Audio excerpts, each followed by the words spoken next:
నమస్తే. ఈ మధ్యన బాగా హెల్త్ ఇష్యూస్ ఏం నడుస్తున్నాయి మార్కెట్లో? క్యాన్సరేనా?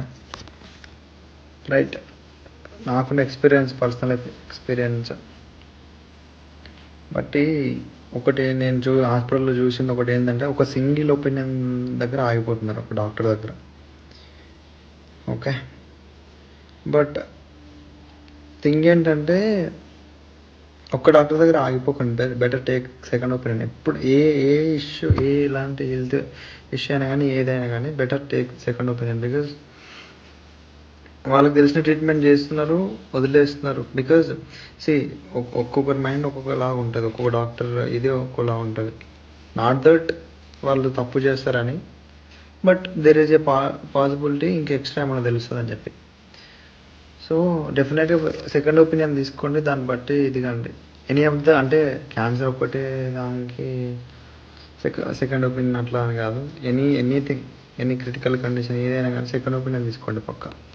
బట్ నేను చూసిన రీసెంట్ ఒక 15-20 మెంబర్స్ అనుకుంటా, బట్ ఒక్క దగ్గర స్టిక్ అయిపోయి ఇంక ఇదే అనుకుంటున్నారు. But it will not work out in that వే.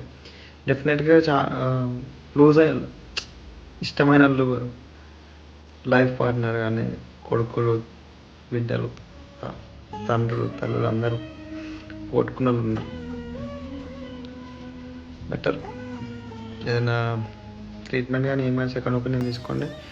ఇంకా ఇంట్లో కూడా డిస్కషన్ పెట్టుకోండి better.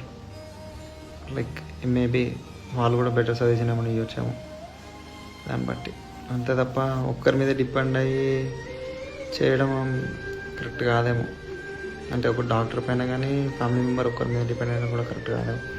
Better take multiple opinions, not second opinion. It's up to. ఇప్పుడు మీకు కనెక్షన్స్ ఎక్కువ ఉన్నాయంటే లైక్ యూ మైట్ గెట్ ఏమంటారు బెటర్ ఆపర్చునిటీ, బెటర్ సొల్యూషన్ కూడా. అంతే రైటా? అంతే, జస్ట్ వన్ షేర్. ఓకే, దీని గురించి ఇంకా ప్రోలాంగ్ చేస్తా, అంటే ఫర్దర్ ఇంకొన్ని కంటెంట్ కంటిన్యూ చేద్దాం. Thank you. Will catch up.